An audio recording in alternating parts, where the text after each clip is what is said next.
Hey guys, so it's a nice sunny day and we're outside today, and today I'm going to be doing a book review for this book right here. It is called Tinkers and it's by Paul Harding. And yeah, let's just start off by me telling you a little bit about the book. I'm going to start off by reading the blurb for you. So yeah, here we go. An old man lies dying. Confined to bed in his living room, he sees the walls begin to collapse. The windows come loose and the ceiling plaster falleth in great chunks, showering him with a lifetime of debris. Newspaper clippings, old photographs, and the mangled brass works of antique clocks. Soon, the clouds from the sky above plummet down, followed by the stars, till the black night covers him like a shroud. He is hallucinating, in death throes from cancer and kidney failure. A methodical repairer of clocks, he is now finally released from the usual constraints of time and memory to rejoin his father, an epileptic itinerant peddler, whom he lost several decades before. In his return to the wonder and pain of his impoverished childhood in the backwoods of Maine, he recovers a natural world that is at once indifferent to man and inseparable from him, menacing and awe-inspiring. So yes, that is the blurb, and there's like a dog looking at me right over there. Nature sounds, people. Nature sounds.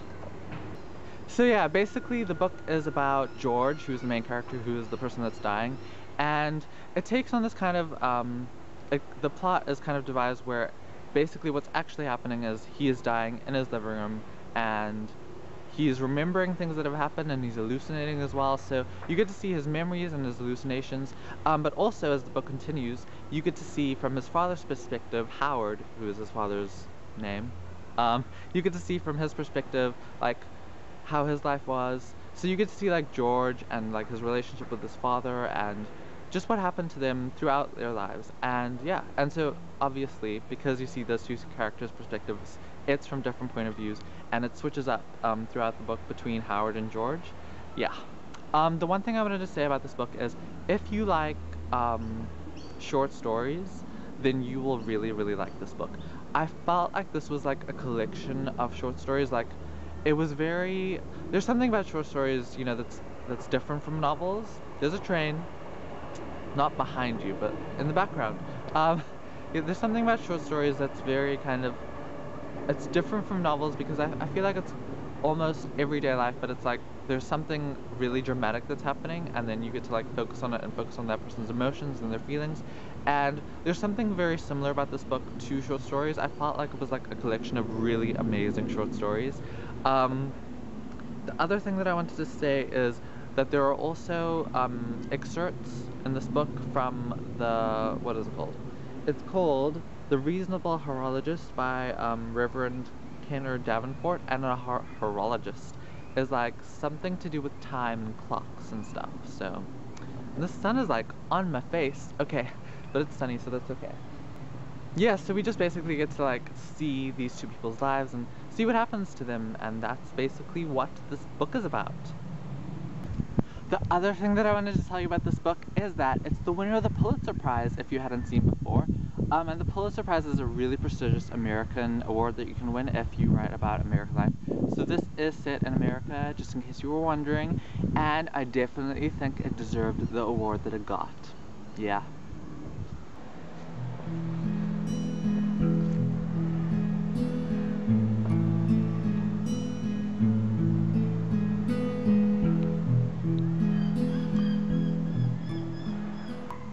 So, my favorite and least favorite things about this book.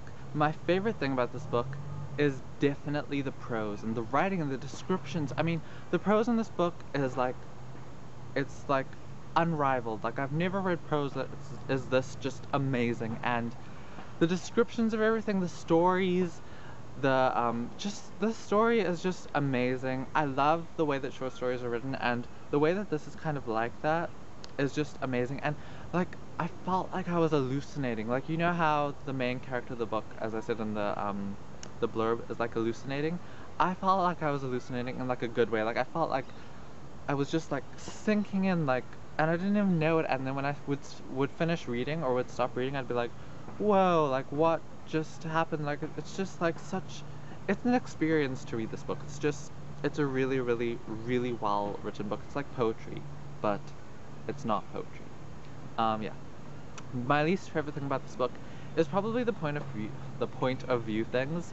So as I said before, the point of view changes a little bit throughout the book from Howard to George, and because they're both men and they're both like similar-ish, it takes a little bit before you like know like who's who, because sometimes it's not like a chapter of George and a chapter of Howard and a chapter of George.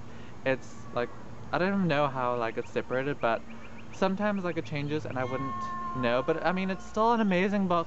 If you love short stories and if you love good books, then you should read this book, because this book is really, really good. I give it 5 out of 5, and I don't even know what my favorite book of this year is going to be, because there are so many amazing books that I've read, and this is definitely a contender. So when I make my like favorite list of this year, you should definitely watch out for this book, because it will be in that list, and it will be fighting for the #1 spot. But yeah, that's basically my book review for you. I hope you enjoyed this video. I hope you enjoyed spending some time with me in the outdoors, and I will see you next time. Bye.